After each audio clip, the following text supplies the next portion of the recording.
Valendo? Tá valendo. Já tá valendo?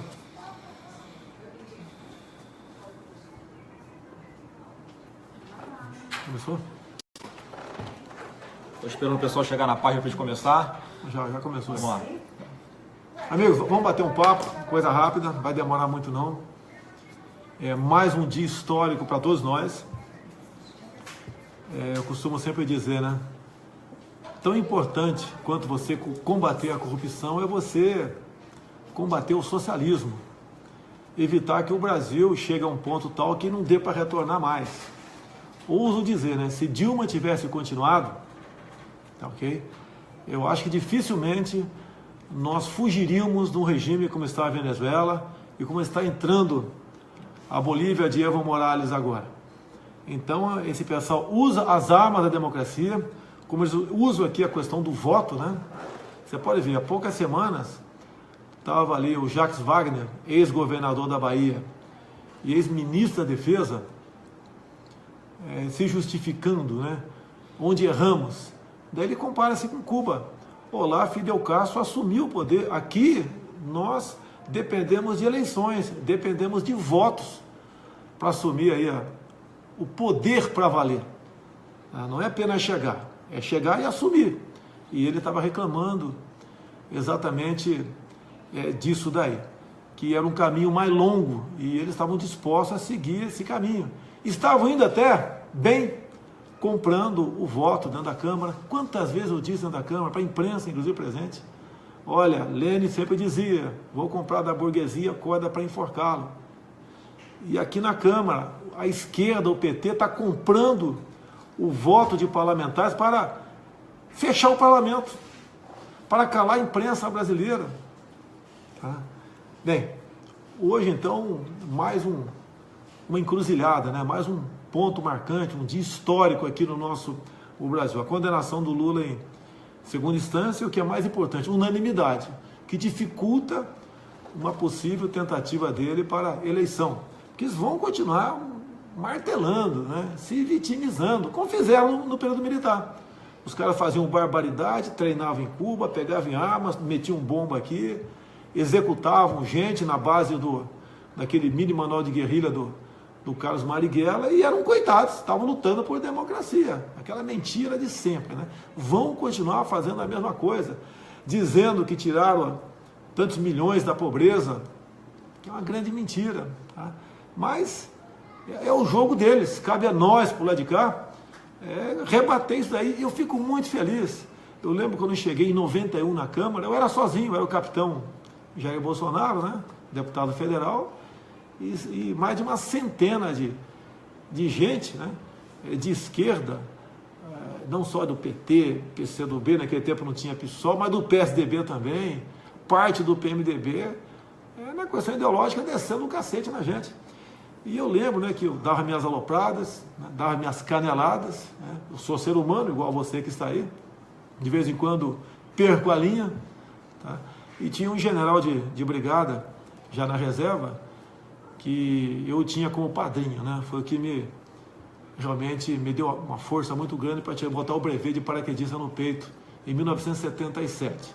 E eu tinha um carinho, uma consideração muito grande por ele. Lamentavelmente já se foi. O nome dele era Ney Almério Ferreira Diniz. E esse general, sempre que acontecia uma coisa, ele ligava para mim, eu ia falar com ele, e ele dava conselhos, às vezes dava até uma certa enquadrada ainda, né? Como se eu fosse capitão, ele general. Eu acolhia isso numa boa, porque ele queria o meu bem. E ele falava para mim, olha, cuidado que teu anjo da guarda pode um dia te abandonar. Eu falo agora para o Brasil. Nós flertamos quantas vezes com a esquerda, quantas vezes com o comunismo. Né? Vou lá em 22, foi em 35, né, tentou na comunista, foi em 64 e foi em 66. Foi um pouco aqui atrás, quando o Roberto Jefferson resolveu falar sobre o mensalão. Agora, novamente, temos outra chance de nos afastarmos de vez do comunismo. Tá? Nós temos que tomar cuidado, né, que o anjo da guarda do Brasil pode abandoná-lo, pode chegar um dado momento, já que vocês querem, vão viver aí 30, 40, 50 anos, 60, como está Cuba agora, ok? Ou como está aí há quase uma década a Venezuela, para vocês sentirem como é isso daí, e depois então entender que o que a esquerda prega é o pior, que lugar nenhum no mundo deu certo o socialismo. Você pode ver, não é apenas o Lula que dizia até há pouco tempo, né, enquanto era presidente, o Chávez era vivo, na Venezuela pode faltar tudo, só não falta a democracia. Depois você vê agora a Gleisi Hoffmann, presidente do PT também, né, elogiando o regime de Maduro. Agora há pouco um vídeo do Paulo Pimenta do PT, lá do Rio Grande do Sul, já não basta aquela deputada lá que só fala besteira, né? Tem aí o Paulo Pimenta também, saudando Nicolás Maduro, num evento lá na Venezuela. Um dia, né, pode aí o anjo da guarda nos abandonar. E a nossa oportunidade é agarrar isso daí em frente. Pai, tem muita gente falando aqui de uma coisa, eu queria, né, que você também falasse sobre isso. É que há algum tempo atrás, quando vocês estavam votando a questão ali da aceitação ou não da abertura do processo de impeachment do Temer, muitas pessoas argumentavam que era importante que o Temer tinha que acabar o mandato dele, e aí então, quando ele acabasse, ele seria investigado em nome da governabilidade. Então essa questão da governabilidade, que o Lula, depois de Fernando Henrique também fazer, o Lula implementou, né, de uma forma grotesca, e hoje parece que é normal você oferecer cargo, oferecer ministério em troca da tal governabilidade, e agora o Lula, ex-presidente, é condenado exatamente pelo modus operandi dele de garantir a governabilidade, ou seja, com a corrupção. O que você fala para esse pessoal e como é que você acha que essa questão da governabilidade tem que ser encarada, já que você mesmo já falou várias vezes que se é para fazer igual a esse lixo que está aí, você estaria fora. Primeiro que nem você nem eu nunca aceitamos cargo no Executivo. Já tivemos proposta de aceitar cargo no Legislativo Municipal aqui do Rio de Janeiro, você no âmbito estadual. Eu tive no começo do governo Lula também, onde foi me oferecido a superintendência do aeroporto Santos Dumont no Rio de Janeiro. Vou deixar claro uma coisa, essa forma de governar não começou com o Lula não, veio lá de trás. Sempre teve no Brasil isso daí. E em especial ali o governo Collor também teve, menos, mas teve. Teve no FHC, foi demais isso daí. Até critiquei muito o governo Fernando Henrique Cardoso. E o governo Lula, então, resolveu implementar de vez isso aí. Aí é o toma lá da cá. A governabilidade para eles é entregar estatais, entregar aí, diretorias de bancos oficiais, entregar ministérios com porteira fechada, cada um faz o que bem entender lá. E daí o pessoal vota o que bem entende, vota lá aquilo que o governo quer. Assim foi aprovado em 2014 a emenda constitucional 81, que relativizou-se à propriedade privada. Hoje em dia eu peço a você que tem a propriedade privada, né? Não é apenas o homem do campo, não. Não é o homem do campo, fazendeiro, sitiante, não é você na cidade também. Leia e tome muito cuidado, que você pode ter seu bem expropriado, tá ok? Você perdeu o seu bem com tudo que tem lá dentro, em função da interpretação de alguns juízes na questão do trabalho escravo. É uma temeridade. Você pode ver, nas ditaduras, uma das primeiras vítimas da ditadura é a propriedade privada. É na Venezuela, na Bolívia, tá certo? Você tem 3, 4 imóveis, você vai ter só um. Tá? E aquele um, se for grande, vai dividir com os outros também. Agora, então, eles iam comprando, né, votos e aprovando o que bem entender para, na base das regras da democracia, impor o socialismo, impor a ditadura. Como dizia aqui há pouco tempo, né? Por que na África do Sul o racismo era legal? Porque estava na lei. É simples, né? Por que a propriedade privada aqui foi relativizada? Porque está na Constituição. Já estou até alguns comentários aqui falando isso, eu acho interessante, né, como te rotulam, te acusam de tudo. E nenhum adjetivo desse cola, porque é mentira, né? E quando a verdade está do nosso lado é muito mais fácil, né? Te acusam de ser uma pessoa, né, autoritária, que flerta com a ditadura, extrema-direita, uma pessoa que defende a propriedade privada. Está falando aqui em reduzir Estado.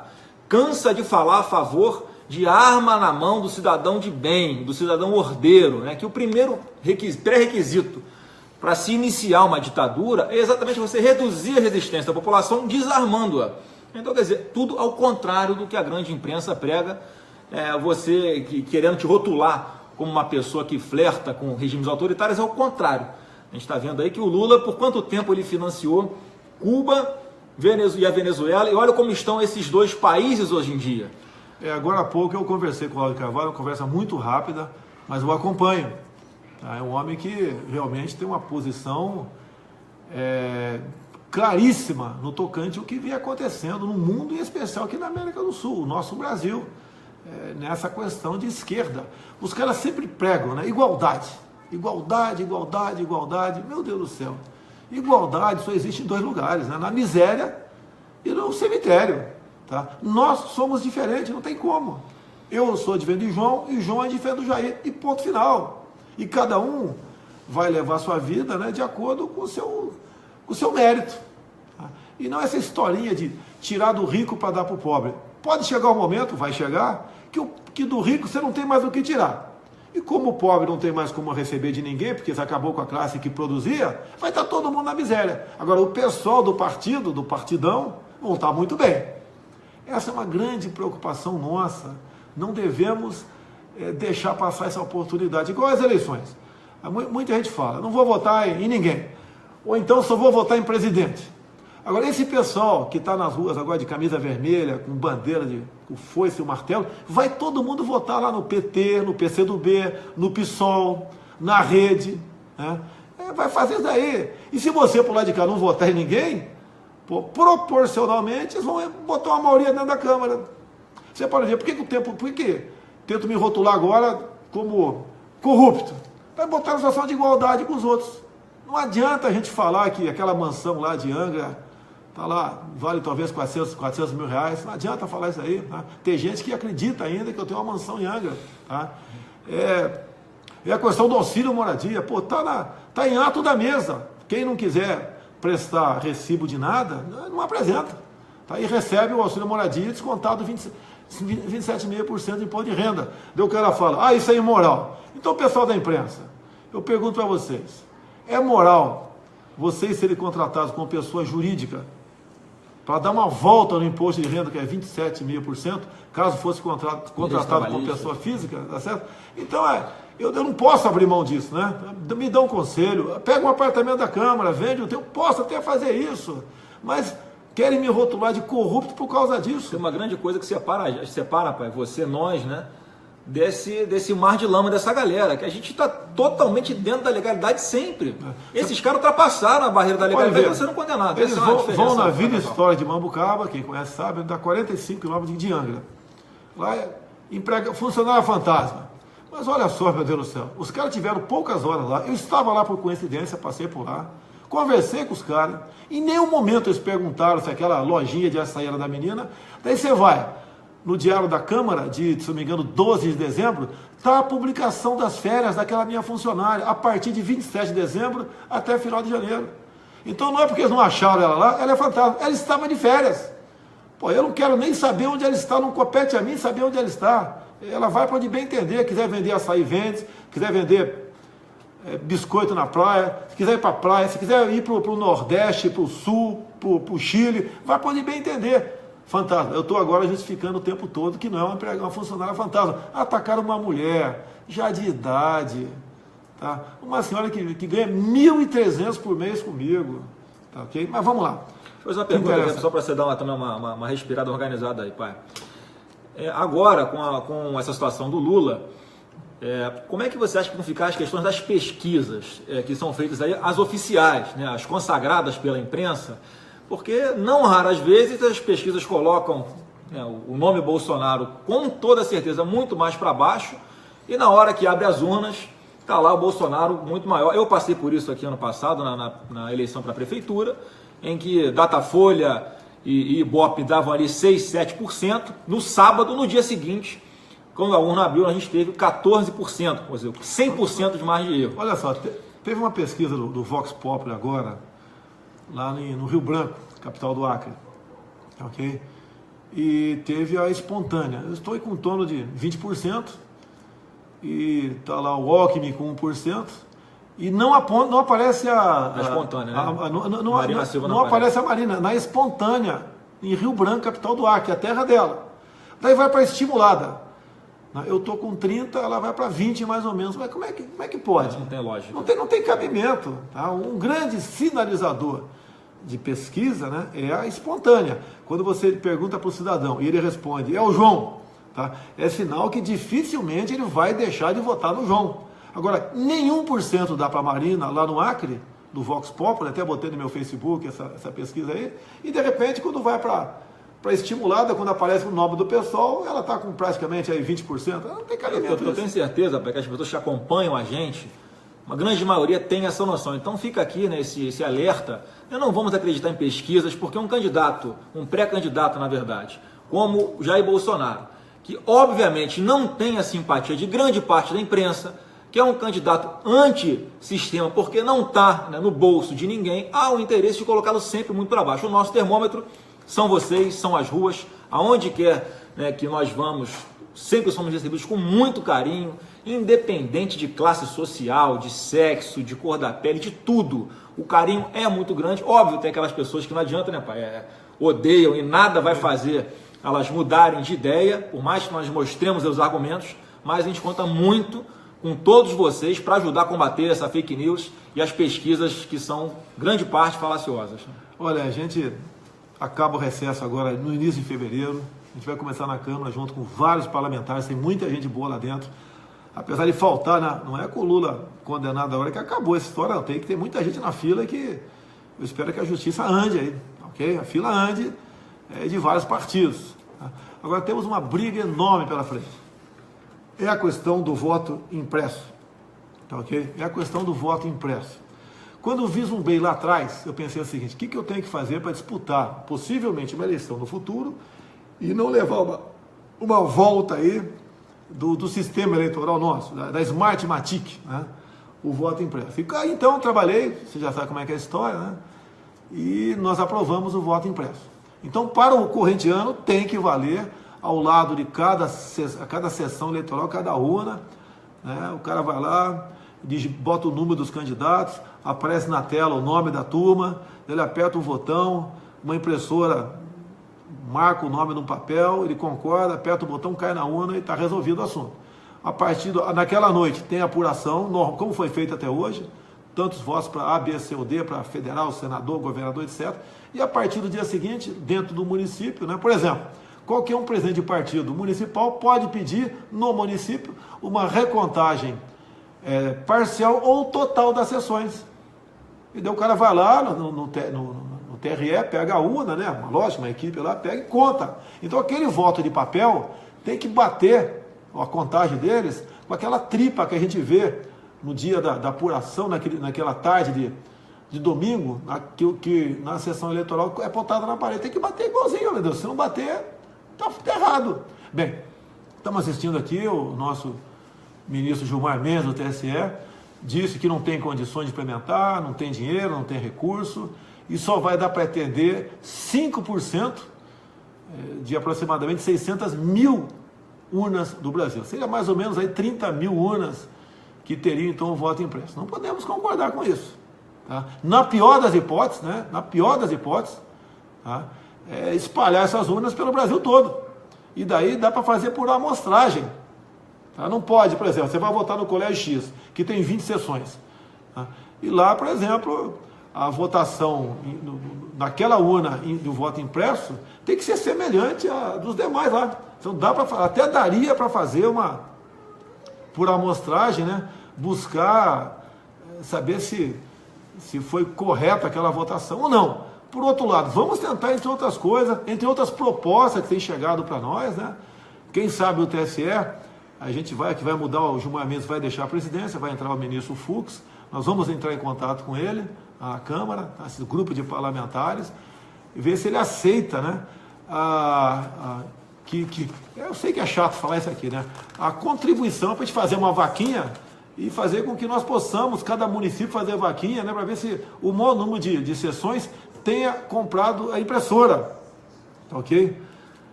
Para a gente comprar a impressora vai ter uma eleição limpa. E daí sim apelar para todo mundo, em especial aquele que anula o voto, não vota em ninguém, porque desconfia da urna eletrônica, que vá votar. Não temos não vamos ter outra chance, a não ser essa que se aproxima, e trabalhando dessa fórmula. Como o pessoal pede para mim, uma outra sugestão também, que a gente pode implementar, né? Vai pagar missão para vocês. Acabou a votação domingo, né? A tripa é colocada na parede lá no colégio, lá na sessão eleitoral. Vai lá, tira uma fotografia da parte de cima, a gente vai orientar que essa fotografia via WhatsApp vá para um telefone, para a gente possa fazer então por amostragem uma contagem, porque a totalização é que existe a possibilidade de ter a fraude maior na totalização, e por amostragem dá para a gente fazer esse trabalho, se bem que nós também desconfiamos da urna em si. Tá? Você está votando ali, você não sabe para quem foi aquele voto. Lá dentro depois, me desculpa aqui, né? Eu não entendo muito de informática, mas quem entende diz que pode ter um resultado adulterado ali na própria tripa por lá de fora. Então nós temos que partir para o voto impresso e ponto final. Então a pergunta que estou perguntando aqui, né, o que é que com essa situação do Lula, né, ele não concorrendo, o que é que muda, né, na sua cabeça com relação aí às eleições desse ano? Olha, me interessa o que vai mudar para o Brasil, tá? Não a preocupação minha nessa questão, né? O que nós queremos é o PT fora de combate, afinal de contas, né? Não é querer por querer, é porque eles fizeram besteira demais. Tá? E para mim, mais ou tão grave quanto a corrupção é a questão ideológica. Eu acho que o Brasil ganha o Lula fora de combate.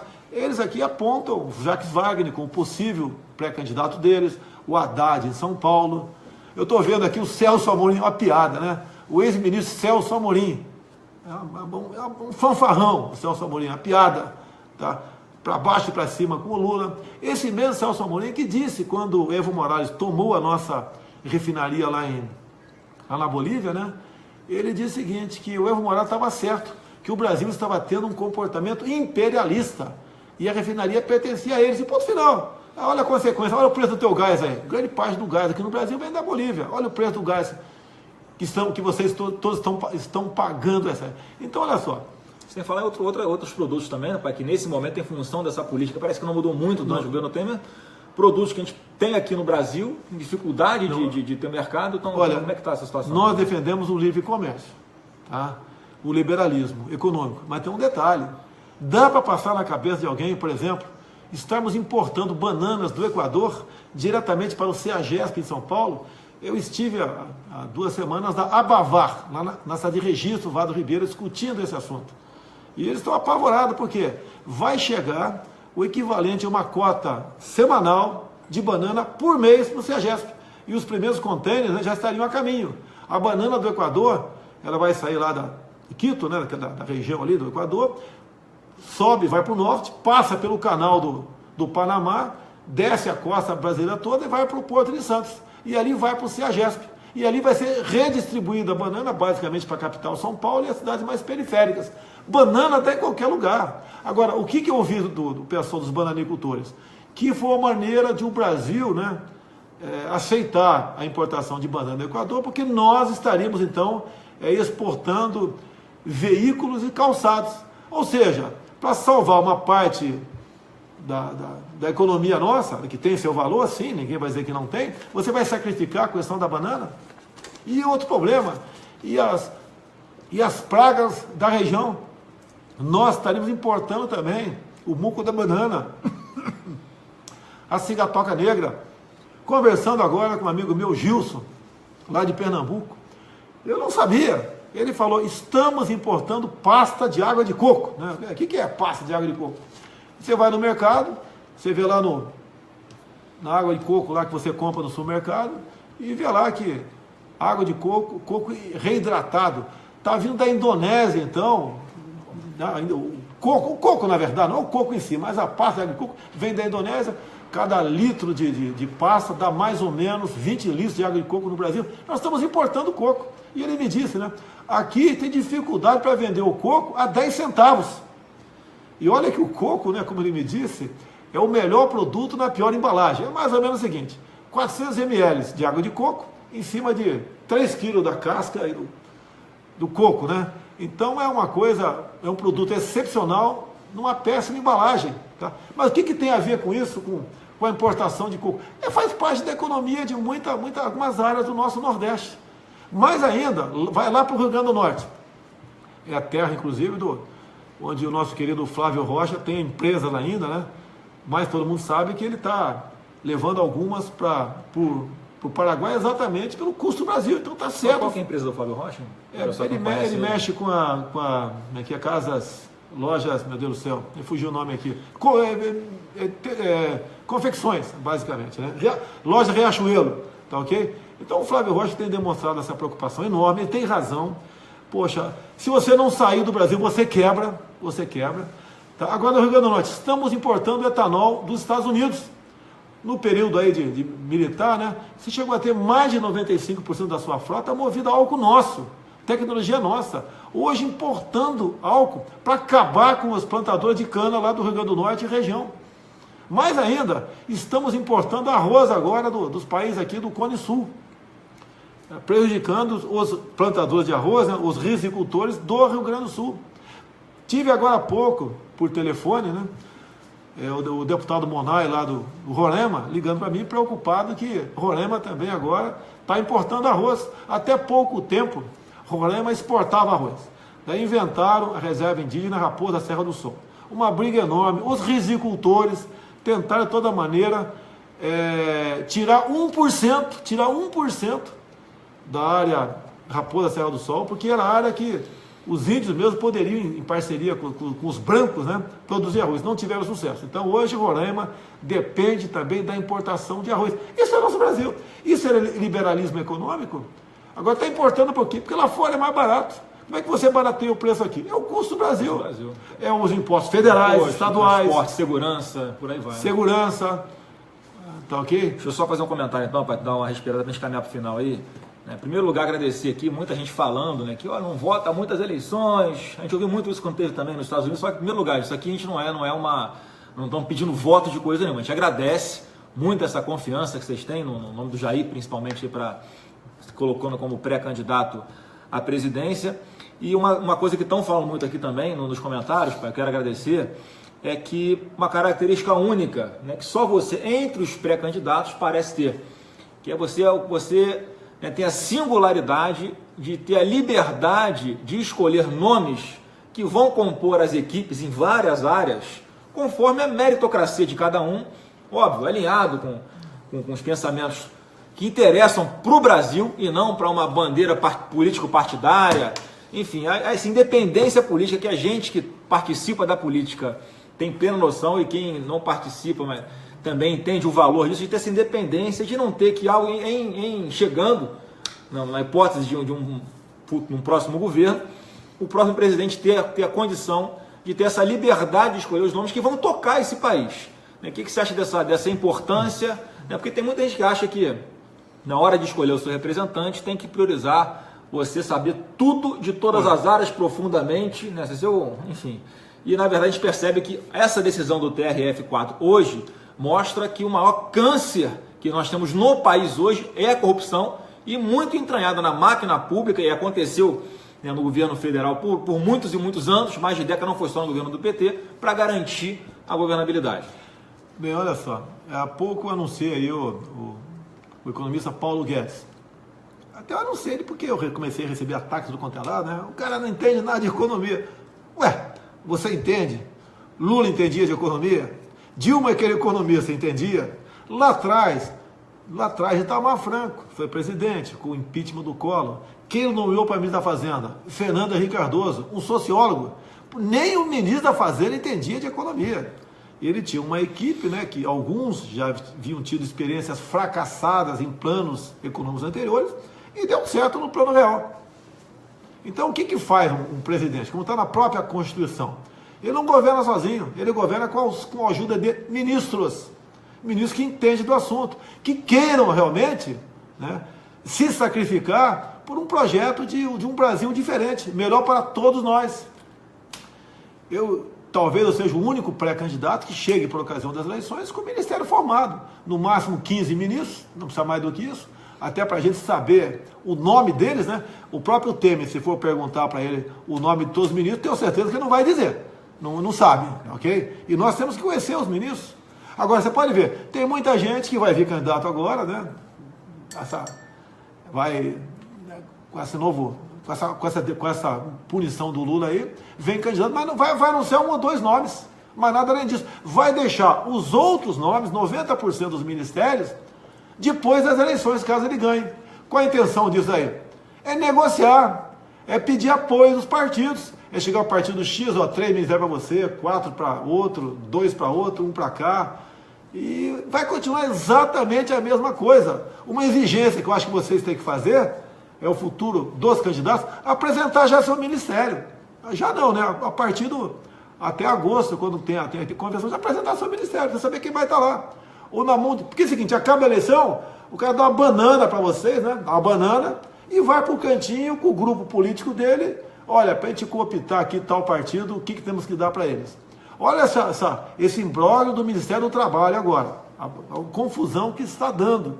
O que o governo quer? Quer os votos daquele partido, por isso que fechou a questão. Para aprovar a reforma da Previdência. Se a reforma é boa, você não precisa disso. Tá? Agora, pelo que tudo indica ali, só vai votar sim a reforma da Previdência quem foi contemplado em alguma coisa. É igual lá atrás, quando houve ali a PEC da reeleição do presidente Fernando Henrique Cardoso. Eu até votaria favorável a ela. Naquele momento, pensava até que poderia ser uma boa coisa, né? Aquele discurso, né? Não, mas 4 anos é muito pouco, mais 4 ele consegue começar e terminar muita coisa. Mas quando pintou o FHC, 200 mil reais, hoje seria talvez uns 600 mil, né? Comprando muito voto lá dentro, estou fora, votei contra. Não vou depois explicar que votei sim e não levei nada. É o fim da picada. E o toma lá da cá. Você pode ver, quando o FHC assumiu, ou melhor, Lula assumiu em 2003, eu fui procurado, né? Me ofereceram a superintendência do aeroporto de Santos Dumont, no Rio de Janeiro. Só a cantina, hoje em dia, deve dar, não sei, quase 200 mil reais, né? Por mês, que tudo lá é caro. Um suco laranja é mais de 10 reais, um pão de queijo 5 reais. Tá? O lucro lá é 90%, tá ok? É lógico que não posso aceitar isso daí, tá ok? Não posso aceitar isso daí. E fiz a minha parte, tá ok? E toquei o barco. Se tivesse aceito, estaria enrolado, teria que votar tudo com Lula. É o que eles queriam fazer na época, né? Cooptar o maior número de parlamentares para, na lei, como disse na questão do racismo na África do Sul, né? Implementando o seu projeto totalitário de governo com o voto do pessoal comprado. Voto comprado não é democracia. Pretendemos sim ir anunciando a nossa equipe ministerial por ocasião das eleições. Bom, pessoal, caminhando para o final da live aí, né, fazer minha última intervenção para o Jair também se despedir. Eu quero agradecer aí mais uma vez essa participação maciça de todo mundo. A nossa força são vocês, é o que nenhum outro pré-candidato tem. É esse trabalho voluntário, espontâneo. Né? Quando alguém perguntou aqui se o Jair ia, o que mudava para o pré-candidato Jair Bolsonaro com essa bem provável ausência do Lula nas eleições, ele foi bem claro aqui que a conduta dele vai permanecer a mesma, porque ele não tem um trabalho para agradar ninguém ou atrás de votos. Ele fala a verdade, né? Ele é essa pessoa que está aí, né? que fala com o coração, e por isso eu acho que está tão carente isso hoje na política, pai, que acaba não ganhando votos ou ganhando simpatia, ganhando essa credibilidade, ganhando a confiança de muita gente que tem depositado aí, principalmente no seu nome, como pré-candidato à presidência. Tem uma pergunta aqui, se o Olavo de Carvalho será meu ministro? No mínimo, será um excepcional conselheiro, tá ok? No mínimo, tá ok? Gosto muito dele, das suas posições. É também o meu professor, um homem que ajudou e muito a mudar a cabeça da garotada no Brasil, como o Enéas Carneiro também. O pessoal acordou tarde, mas hoje em dia nós temos o Enéas Carneiro como um homem muito importante na história do Brasil, tá ok? E aí o que a gente tem que fazer para mudar esse Brasil? Muita coisa, mexer no currículo escolar, acabar com a luta de classe, né? Jogando um contra o outro o tempo todo, valorizar a família brasileira, respeitar a criança em sala de aula, mandar para o espaço a ideologia de gênero, valorizar o nosso produtor rural. O pessoal do MST, as suas ações têm que ser enquadradas como terrorismo, valorizar nossas polícias civil, militar, federal, rodoviária, ferroviária também, o que sobrou dela, né? As nossas queridas Forças Armadas não podem viver com sobressaltos o tempo todo e corte de orçamento. Só lembro do pessoal quando tem algo ruim para ser resolvido, né? Dar uma retaguarda jurídica ao nosso policial, poder trabalhar com tranquilidade. Nós devemos acabar com acordos com ditaduras, programa Mais Médicos. Eu topo continuar numa condição. Vamos lá? Revalida neles. salário integral e poder trazer a família para cá. Não vai ficar quase ninguém. Todos têm que ser tratados de forma igual, quem é estrangeiro aqui dentro. E não usar o programa para mandar 1 bilhão e 300 milhões por ano para a ditadura cubana. Tá ok? Nós temos mais ou menos 150 estatais. Acho que rapidamente, todas aquelas estatais criadas por Lula e Dilma, umas 50 mais ou menos, privatizar ou simplesmente botar um fim nelas, extinguir. Ali é um cabide de emprego para o pessoal da esquerda. Vamos acabar vamos tirar a água do mosquito da dengue, ok? Acabando com as estatais. Daí a gente passa para 100 rapidamente, dá uma hierarquizada e rapidamente nós vamos ter um Estado menor possível. Vamos acabar com essa maneira do político fazer barganha, ok? Então, um Estado menor, mais ágil, e a privatização visa, inclusive, a transparência, né, a produtividade, tá? Deixar de perseguir quem produz, em especial o homem do campo. Hoje em dia, as multagens do IBAMA e ICMBio é uma covardia que os caras fazem, multa por satélite. Há pouco tempo me ligou um cara do interior lá do Ceará, naquele região de Maranhão, Piauí, Ceará, foi lá uma equipe enorme do ICMBio, juntamente com a Polícia Federal, o Ministério Público, multando os pobres coitados que estavam tirando palha lá da Carnaúba para fazer a cera, pô. Multando os caras, coisa absurda, absurda. Lá na frente, cadê o capacete? O cara não quer, você tem o capacete, o cara não quer subir na árvore com o capacete na cabeça, pô. Cadê a bota? Um calor infernal. Tá a bota lá, mas não quer usar. Daí chegou a fiscalização, não tá de bota, a bota tá ali, ponto final. E olha, se pega uma mulher grávida trabalhando, faz o teste nela, ela nem sabe que está grávida. A mulher nem sabe que está grávida. Bota com toda a certeza, né? No trabalho análogo, escravidão, e parte para um processo de expropriação do imóvel.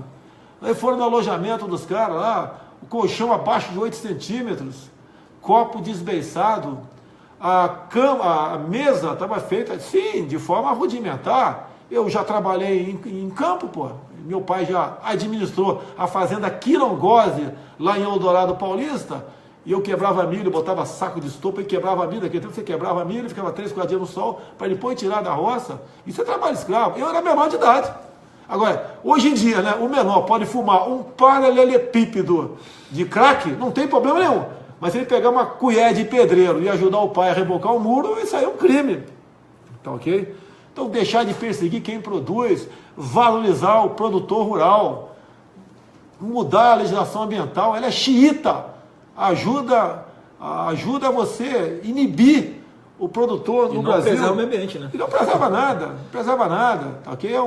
É xiita botar uma pessoa que entenda do meio ambiente e que esteja ao lado do produtor, tá? Então temos muita coisa a desfazer no Brasil. E eu peço a Deus que ilumine a todos, que tenhamos, por ocasião das eleições desse ano, né, candidatos que tenham realmente, que sejam honestos, que é difícil, né, mas que sejam honestos, que tenham Deus no coração e que seja patriota.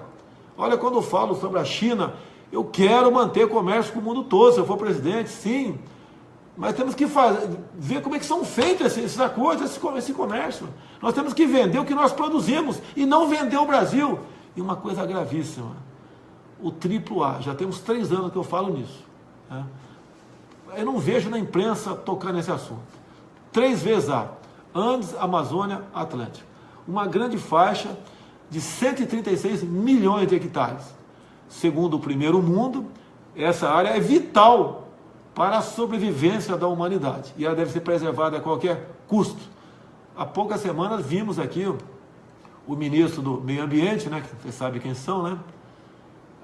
Vender, entre aspas, já uma área grande dentro do AAA para a administração externa. É um absurdo. Nós vamos perder a Amazônia.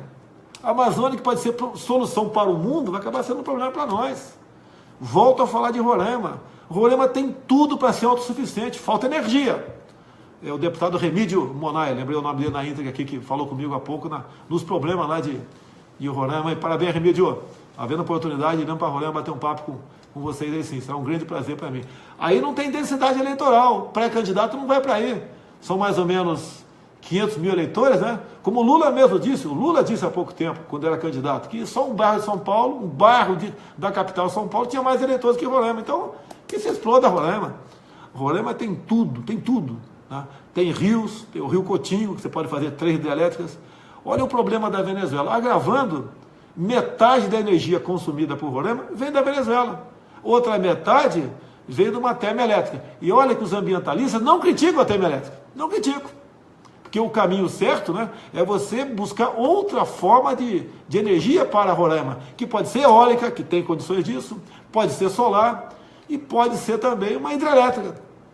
Daí você teria problema ambiental, problema indigenista. O índio quer o que você quer. O índio quer paz, quer tranquilidade. O índio quer um dentista, quer um médico. O índio quer televisão, quer internet, quer jogar futebol, quer ter um carro. O índio não quer ser latifundiário. O índio não quer continuar sendo tratado como um animal dentro de um zoológico. Estou te fazendo uma pergunta aqui, pai. Né? Se você chegar à presidência, se você vai reconhecer Jerusalém como capital de Israel? Eu já falei sobre isso aí, logo no primeiro, segundo dia que o Trump decidiu. Eu falei que ia botar como é que é? Ctrl-C, Ctrl-V, é isso? E ponto final. Israel. Estive com meu filho lá, foi o começo do ano passado, né? Todos os nossos filhos. 2016. Teve lá o pastor Everaldo também, ó, agradeço, aí tivemos um probleminha, mas agradeço aí aquela viagem foi maravilhosa lá, em grande parte ele que nos conduziu. E vimos lá a questão da agricultura no deserto. Por lá chove menos do que o sertão, o semiárido nordestino.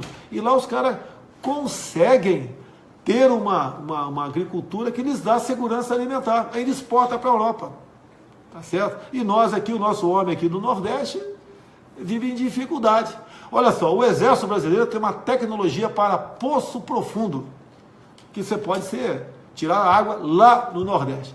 Ver se os políticos locais, em parte, né, aceitam discutir essa tecnologia junto com o nosso Exército Brasileiro. Eu tenho conversado com os militares do Exército nesse sentido, tá? Agora, por que grande parte do político não quer discutir isso aí? Porque o carro-pipa dá voto. Até época de eleição é comum, né? Diminui aí, arranja um problema com o carro-pipa, daí o pessoal procura seu candidato. Não, eu vou mandar para lá o carro-pipa, e vai para lá o carro-pipa. Ganha o voto dos caras, pô. Vamos implementar isso daí. O israelense cria peixe no deserto também, é a sua tecnologia própria. Eles têm vontade de fazer intercâmbio conosco, né? Isso daí tem que ser implementado. Políticas duradouras, que possa realmente dar esperança de dias melhores para o povo brasileiro. Isso que tem que ser colocado lá. Não é, vocês podem ver, vão ter agora o grupamento de partidos, né? Em nome da governabilidade, partido de centro, né? Aquela velha história. Até há pouco tempo era de direita e negada criticava, né? De repente começou a ficar bom ser de direita, daí o pessoal a imprensa botou o PSDB na direita, eu na extrema direita. Agora ficam atacando. Vamos acabar com o extremismo. Eu não mudei nada. Quais dos meus atos são extremistas? Quais? Tá? Eu sou extremista como? Ou eu quero a liberdade comercial, eu quero valorizar a família, eu quero dar arma de fogo ao cidadão de bem, eu quero respeitar a criança em sala de aula, eu quero agregar valor naquilo que nós temos de bom aqui no Brasil. A gente quer fazer comércio com o mundo todo. E o que? Você pode ver, até eu sempre pergunto, né? Por acaso, nós fabricamos aqui no Brasil uma maquininha de fazer 4 operações? Investir em pesquisa, né? Investir em Israel também. 40% do PIB de Israel é inteligência que eles exportam para o mundo, que volta em forma de royalties. Quem pesquisa no Brasil é uma vergonha também. O Waze é de Israel, pô. Ok? Olha o GPS aqui, ó. Okay? E nós não temos aqui o nosso Vale do Silício. Volto a falar, né, pessoal? Fica descendo o cacete em mim, né? Olha, o que o nióbio e o grafeno pode dar para nós? Há poucas semanas, uma menina formada pelo IME, uma jovem, né, tirou da prancheta uma tela de grafeno que serve para dessanalizar a água do mar. Assim, a água também, salobra, que existe aqui, você tira de um poço artesiano. Para onde essa menina foi? Foi para a Inglaterra. Daqui a pouco estaremos comprando a tela de lá de fora e poderíamos estar fazendo aqui. Devemos ter o nosso Vale do Silício, o Vale do Grafeno, o Vale do Nióbio aqui no Brasil. Tá? Nós temos tudo para ser uma grande nação. O Vale do Ribeira, que eu passei por lá agora, que também não tem densidade eleitoral, a exemplo de Roraima, por isso ninguém dá bola para aquela região. É um local que tem hoje em dia uma cultura, uma economia bastante...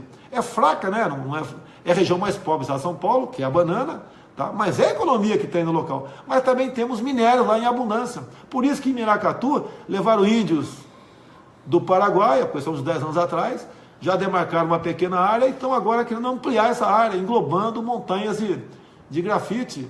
Temos nióbio também no rejeito da mina lá de Cajati, que é a magnetita, tira esse nióbio de lá. Ali na Barra do Taquari, mais ou menos 8 quilômetros acima do Rio Ribeira, que passa por Eldorado Paulista, também botaram índio lá. Se botaram índio do Paraguai lá, tem alguma coisa importante. Aquele pessoal que está lá é massa de manobra. Eu não estou dando pancada nisso. Massa de manobra. Com toda certeza tem riqueza lá. Alguns falam aí em esmeralda, não sei. Tem alguma coisa lá. Quando se fala em grafite nas montanhas lá em Miracatu, tive esse dia conversando com um engenheiro agrônomo, né? Já conversei também com geólogos, né? Eu pergunto, o que pode ter a mais nisso aqui? Olha, eu não entendo do assunto, por favor, tá? Não sou geólogo, ok? Mas tenho humildade para perguntar para quem entende. Daí, no caso, foi o engenheiro rural que falou para mim, não foi o geólogo, né? Pode ser que até esteja equivocado. O que mais pode ter aí? Ele falou, olha, a matéria-prima do diamante é o grafite, de acordo com a pressão e temperatura. Tá? Então pode ser que exista uma riqueza enorme de diamante lá em Miracatu, pode ser que exista. Tá? E nós estamos aí deixando de demarcar como terra indígena. E de vez em quando também usando certas áreas, demarcando como quilombolas. Tá? Outro problema que nós temos. Quilombola no Brasil tem que ser igual quilombuts em Israel. Tá? Lá dentro, o governo, né, dá liberdade para os caras para trabalhar a área. Não fica protegendo aqui como se fosse uma reserva indígena, uma terra indígena, uma área reservada para aquelas pessoas, ninguém pode fazer nada. Tem que fazer o que bem entender lá dentro. Né? Você viu lá no estado da Paraíba, tá? Tenho sempre contato lá com o Júlio Lemos, ok? O meu garoto lá do Nordeste. Ali tem quilombola que os caras não podem, por exemplo, explorar ouro por maquinário. Mas na fazenda vizinha, um cara, não interessa se ele é branco, se ele é afrodescendente, se ele é japonês, na fazenda vizinha, o cara pode tirar ouro por maquinário. Dentro do quilombola, não. Vamos dar liberdade para fazer a mesma coisa. Se os quilombolas se reunirem e resolverem vender a terra, o país daqui, venda também. Dá liberdade para eles. Porque hoje em dia, com todo respeito, né, em parte, eles apenas estão recebendo recursos do Estado para manter-se naquela posição de semi-escravidão patrocinada pelo Estado. Vamos dar liberdade para os quilombolas, para os nossos irmãos, trabalhar lá dentro, vender a tua terra e explorar o que quiser lá dentro, da mesma forma que quem está fora da área possa explorar. Agora, eles vão aos poucos com reserva indígena, com a questão de quilombola, com parques nacionais, parques ambientais, estação ecológica, inviabilizando, sufocando. Encerrando aqui, olha aqui, vou falar aqui da Baía de Angra.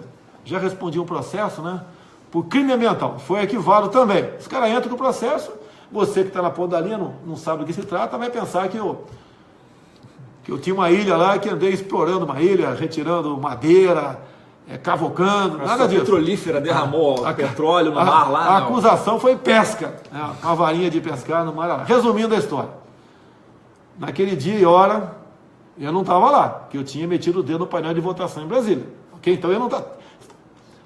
Naquele dia e hora do alta inflação, eu não estava lá. Mas a Baía de Angra, demarcada como estação ecológica de Tamoios. Uma área, né, que na mão de bons brasileiros que entendam e queiram realmente explorar o turismo, dá para faturar bilhões de reais por ano.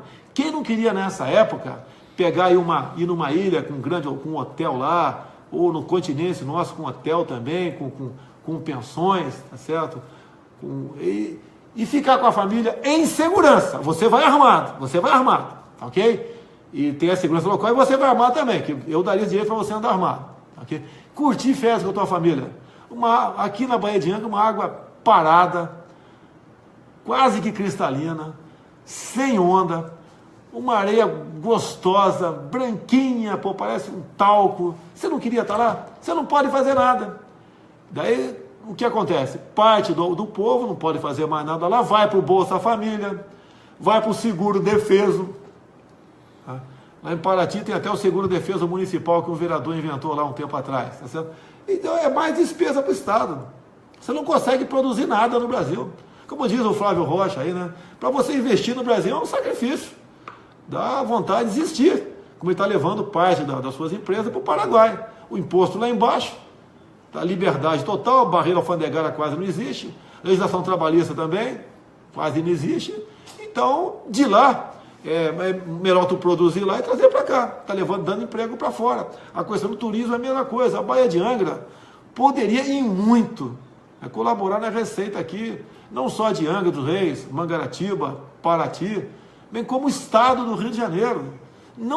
Nós temos tudo para ser uma grande nação. Agora tem que tirar da cabeça esse viés ideológico, que esse pessoal fica pregando o tempo todo, que o Estado tem que dar de creche a emprego para o cara. O Estado babar. Isso tem que botar um ponto final nisso aí, que na verdade vai nos levar a todos à miséria. Essa forma de fazer governo no Brasil voltada para o socialismo. O Estado tomando conta de tudo. Nós temos que ter o povo forte que vai fazer o Estado forte, e não o contrário. Só para nós encerrar aí, pai, só pedir para quem acompanha, curte a sua página aí nas redes sociais, que curta e acompanhe também a página do Flávio Bolsonaro, do Carlos Bolsonaro, do Eduardo Bolsonaro, que são os nossos perfis oficiais. A gente sabe que muitas vezes essas próprias redes sociais, elas restringem o alcance das postagens, então se você seguir todo mundo, a tendência é que você fique bem informado sobre o que a gente tem feito, o que a gente tem para oferecer e o que tem gerado a expectativa de milhões de pessoas, de uma forma mais completa. A página da Daiane Pimentel ali na Bahia, do Heitor Freire no Ceará, do Júlio Lemos na Paraíba, da Letícia Aguiar aqui em São José dos Campos, Olavo de Carvalho, Bolsonaro opressor, tem um montão de páginas excepcionais. Conexão política, tem centenas de páginas excepcionais. Essa mídia, tá certo, é que nos está dando essa liberdade de mudar o Brasil. O fake news hoje em dia, eles ficam constrangidos, né? Fazem certas notícias que constrange os caras, pô. A gente vai descobrindo a verdade. Essa mídia que está tendo agora aí tem que ser preservada a qualquer custo. Eu sou uma das pessoas que mais sofro ataque desse tipo de mídia e que sou o que mais defendo esse tipo de mídia. O que está em jogo não é o meu futuro, é o futuro do nosso Brasil. Tamo juntos, pessoal. Uma grande vitória hoje, tá ok? E vamos, repito aqui, botar na presidência em 2019 um homem ou mulher que seja patriota, tenha Deus no coração e seja honesto acima de tudo, tá ok? Valeu, pessoal. Tamo junto aí. Pessoal. Tamo junto.